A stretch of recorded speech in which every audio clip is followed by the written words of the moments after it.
Hello, we are back with your daily update. What's going on in progressive politics? We're going to take a look at, I think the format I'm going to use here is taking a look at kind of multiple relevant things that are going on per episode. So today we're going to look at three things. We're going to look at Bernie's fast rise in Nevada, which is just amazing to see. We're going to take a look at this political article that I have up right here. Then we're going to swap over to some of the concerns around the Nevada caucus. It's shaping up to be a little sketchy, kind of like Iowa was. And then lastly, we're going to talk about Mr. Bloomberg and how he struck back at Bernie today. He released a press release, got a little spicy, and Bernie trolled him pretty hard. Super satisfying. So we're going to take a look at that too. Without further ado, let's dive in. So, Bernie Sanders is becoming harder to stop. No shit, Sherlock. Nevada is where his opponents are starting to realize it. Advisors to three rival campaigns privately conceded over the weekend that the best anyone else could hope for here is second or third. Some of them gape at the crowd sizes at Sanders' events, like the swarm of supporters who accompanied Sanders, his fist raised, to an early caucus site in Las Vegas on Saturday, the first day of early voting in the state. So that is really amazing. And this last paragraph is also very important. While few expect that Sanders can carry more than a third of the vote in Nevada, nearly everyone believes that there will be enough to win in a field where the moderate vote remains splintered. It is becoming a source of celebration for Sanders supporters and an urgent problem for those who want to prevent him from claiming the nomination. So notice here the key word out of this is the moderate vote remains splintered.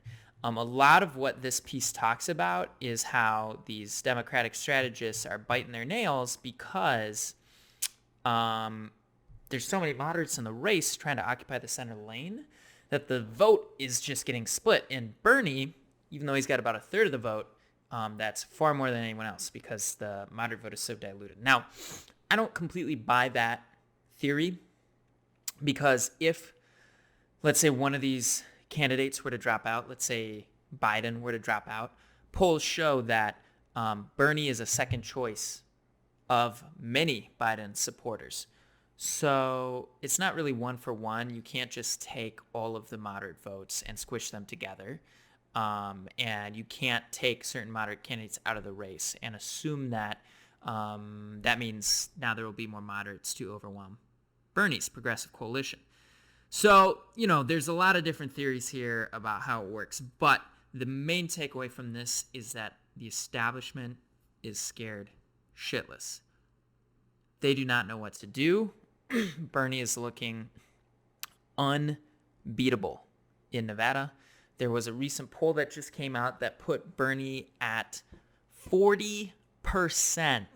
That's right, 40% in Nevada, which is just an obscene number, considering there are still, about 1 billion candidates in the race, or 1 billion minus 5 now that a few people have dropped out, but still really, really incredible. And, Nevada is a heavily Latino state. I think it's somewhere around 30 or 32% Latino or Latina.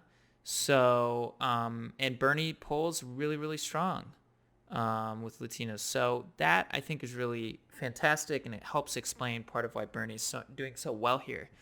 And the media is going to have a really hard time dealing with this because after the primary, assuming they don't fucking rig it, which we're going to talk about, that's the next article here, but assuming that they let Bernie, I'm sorry, let me rephrase that. Assuming that they count the votes fairly as they're supposed to be counted, Bernie's going to win. It might not be by a huge margin, but it will be by at least a couple points, most likely. And they're going to have a tough time explaining why that is because, prior to Nevada, in Iowa and New Hampshire, they've been constructing this false narrative that Bernie does not have support among African Americans and minorities, that he's just followed by a ravenous horde of white Bernie bros. And this is completely false, right? It's a false construction. So after Nevada, they're going to look at the voters in the polls and they're going to say, oh shit, Bernie really did get more of a minority and Latino vote than any other candidate. And that's going to blow a hole in their narrative. Now, have they ever really cared about hypocrisy and being proven wrong? No. The pundit class seems to thrive on being wrong about nearly everything. But, it's nice to know that we'll have another nail in the, I wanted to say nail in the chalkboard, which is not, I mixed up two metaphors there, but we'll call it'll be a nail on the chalkboard for the media because they're not going to like hearing what they're about to hear. They don't want this noise. They don't want this fucking noise, man. Okay, so, pardon me. I had a lot of caffeine today. So let's move on to talk a little bit more about the caucus itself. So once again, we're going to take a look at a couple paragraphs from this, and then we're going to discuss, quote unquote, a complete disaster. Fears grow over potential Nevada caucus malfunction. Volunteers complain of poor training for a vote reporting system that was adopted on the fly. Yeah, this sounds like a recipe for success, right? No. So anxiety is rising over the possibility of another tech-induced meltdown at the Nevada Democratic caucuses on Saturday. In interviews, 3 caucus volunteers described serious concerns about rush preparations for the February 22nd election, including insufficient training for a newly adopted electronic vote tally system and confusing instructions on how to administer the caucuses. There were also unanswered questions about the security of internet connections at some 2,000 precinct sites that will transmit results to a central war room set up by the Nevada Democratic Party. So to give you guys a little background here, Nevada is also a caucus similar to how Iowa was. And a caucus is, of course, a extremely convoluted, ridiculous system where people get together in small groups and do weird, arbitrary things instead of just submitting a ballot for a vote. And in Iowa, of course, it was a disaster. We saw how the establishment tried to tilt the results towards Buttigieg. We saw how the establishment really bungled the entire execution, how the DNC-funded app that was supposed to count the votes was an utter failure. So, yeah, now we come to Nevada, and, why would we expect them to do anything differently, right? I mean, I think, learning from mistakes is overrated, right? I mean, I think the DNC would certainly subscribe to that philosophy. So basically, yeah, they had the same. So in Iowa, just to back up for a sec. So in Iowa, there was a company called Shadow Inc. that had built the vote counting app that eventually malfunctioned. And Shadow Inc., of course, is, simultaneously a real name of a real company and also a dystopian sounding moniker that you would imagine would be in a science fiction novel about a corporation that is designed to take over and defeat democracy. So yeah, I guess they're kind of going for the whole fiction, nonfiction hybrid approach here to naming the companies. Anyways, Shadow was also under contract to build an app for Nevada. And I believe they had built some kind of app for Nevada to count votes. But once Nevada saw how effed up Iowa's count was, they ditched the vote. They ditched the app and said, we're going to come up with something different. Now, a smart reaction to what happened. Listen, I know this is, if anyone from the DNC is listening, this idea is not for you. You would not be interested in this, okay? Because this is strategically logical, and it's just really not your style. But for everyone else who's on the same page that I am, a smart move would be to not use a fucking app and to instead use what's called a telephone. Not to open an app, but to make a call and call in the results. And, also pen and pencil and paper. Basically, old school methods that have been used in every caucus since the beginning of time. That is the way to go. That's the smart way to go. And I'm sure it would go swimmingly if they did that. However, like I said, that idea, that suggestion is not for the DNC because in their infinite wisdom, they've already come up with a better plan. Get this, guys. You can't make this shit up. The DNC, and this is somewhat old news, been out for a week, but I'm going to be incredulous and share it anyways. The DNC is distributing a tool. They're not calling it an app, okay? Yes, it's a program that is downloaded and lives on iPads, but it's not called an app here, okay? If you're like, wow, that's some Orwellian 1984 shit right there, yes, you are correct. Anyways, it's a tool on an iPad that every precinct captain at the Nevada caucus will be using to tally the votes. We don't know where this tool came from. You know what? I'm just going to call it an app. I'm not going to buy into their bullshit. We don't know where this app came from. We don't know who built it. We don't know if it's been tested. We don't know if it has security. There is not a lot of data here, and hence the title of this piece, Complete Disaster. Volunteers complain of poor training for vote reporting systems adapted on the fly. So it sounds like from initial reports that this entire vote tracking system has been just thrown together on the fly. There's no rhyme or reason to it. It's all bullshit. And it's probably going to be completely bungled, just like Iowa. Again, that's just my opinion and my prediction. Who knows? We'll find out. And on top of that, of course, Nevada is not known for being the most well-behaved state when it comes to politics. You have a huge casino lobby there. You have unions like Culinary 226, which has been in the news recently.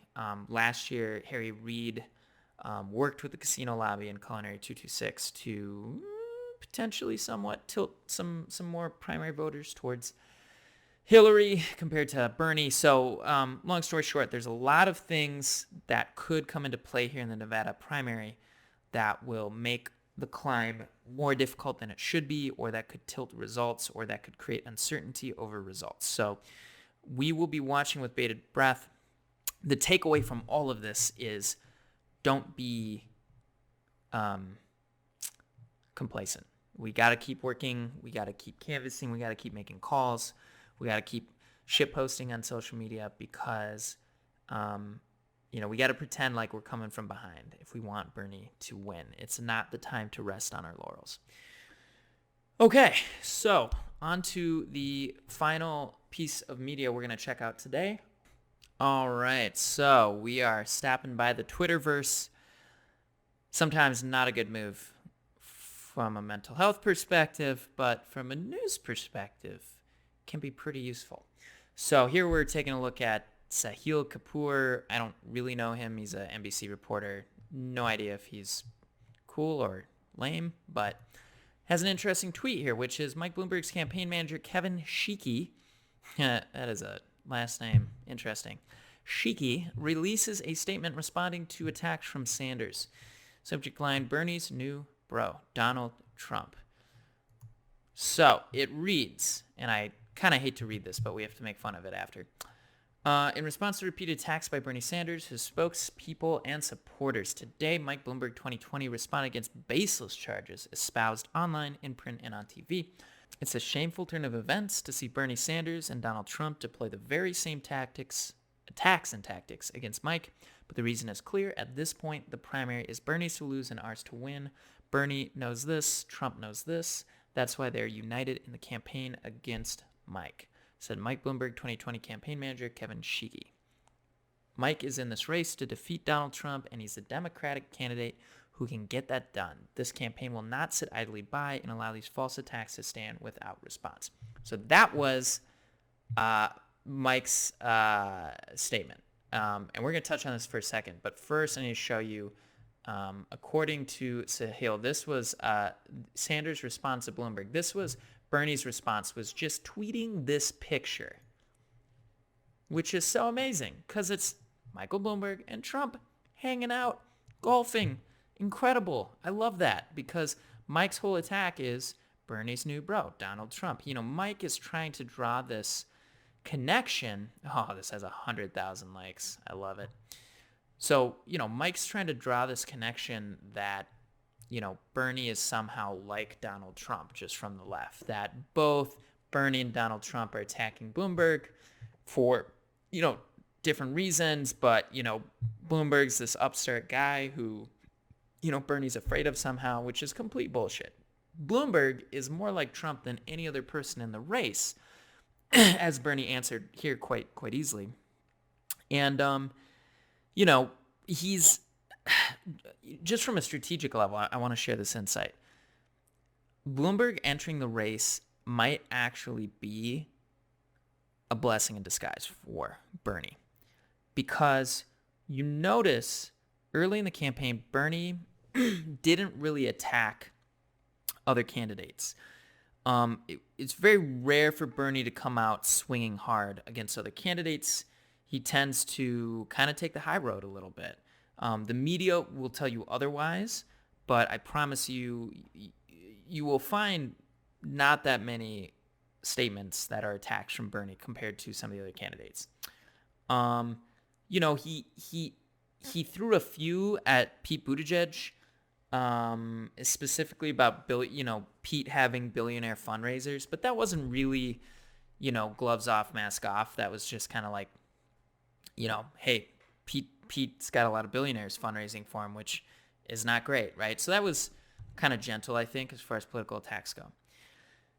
And the reason Bernie didn't do this is because he doesn't want to alienate voters. He doesn't want to be a divisive figure. He doesn't want to drive away moderate establishment people, because those are the votes he's going to need, both in the primary and in the general election. I wish he'd be a little more aggressive and really call people out. But, that's his strategy, sticking to it, and he seems to know what he's doing. He's been doing this a long time. So enter Mr. Bloomberg, who you could not have picked a better candidate for Bernie to run against. This is Bernie's wet dream, basically. This is a guy Bernie can beat up on. And it's, one, incredibly easy, because there's tons of terrible video footage of Bloomberg saying racist things, saying conservative things, saying draconian things that Bernie can just nail him on. And two, Bloomberg has no base. Bloomberg has no group of loyal, dedicated fans that Bernie's going to piss off here. No one is that attached to Bloomberg. Like, yes, he's going to buy some name recognition with his ads. He'll buy a few votes. And the media will push a lot of voters towards him. But, when Bernie calls him out, people are less likely to it's not like Warren or trying to think of another candidate, Kamala, who do have bases that are kind of rabidly in support and who get really defensive and kind of dig their heels in when you attack their candidate or call their candidate out. Bloomberg, I think when people see an argument against him, they're going to be like, oh, yeah, that's a great point. Why am I voting for this guy? And it just it helps Bernie stick to his message because his attacks on Bloomberg are really just Bernie talking about his platform, which is let's get money out of politics, billionaires are bad, and let's tax the shit out of them. And of course, Medicare for all and, strong Social Security, Medicare, social programs. I mean, those are basically the core planks of his platform. So he gets to talk about them now every single day while he attacks Bloomberg because he's drawing that contrast. And it's amazing because he's going to get more media coverage out of it too, because, the media loves an attack. They hate Bernie, but they love clicks and they love drama. They love conflict.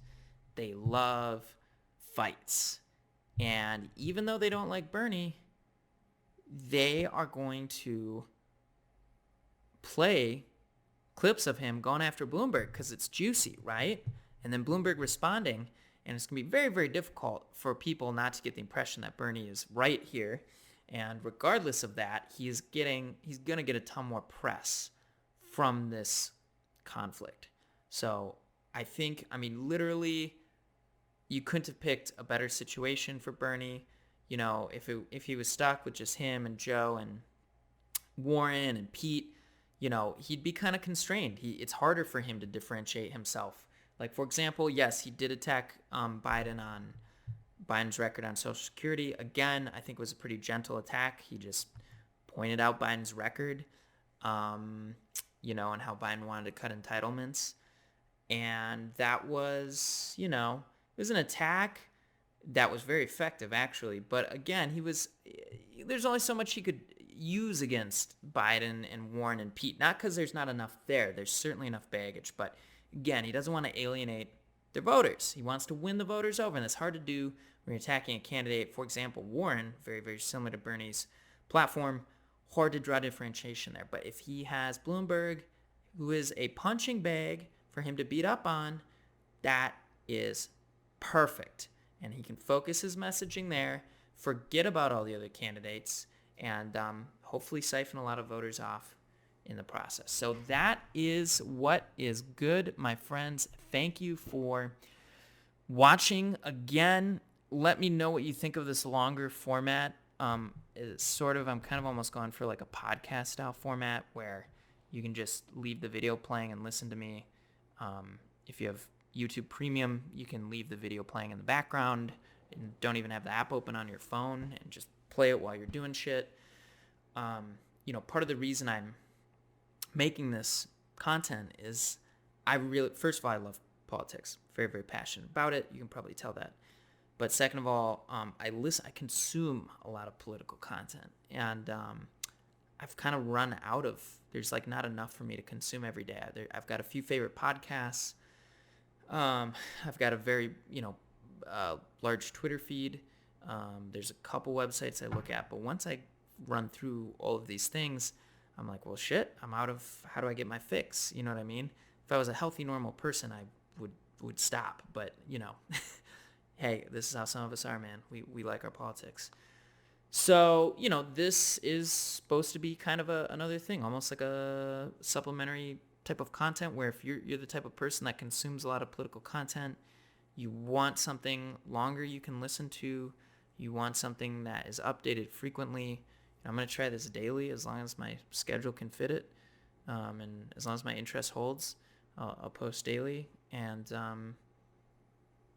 yeah, I mean, I hope you enjoy it, because I certainly enjoy it. So super open to your feedback in the comments.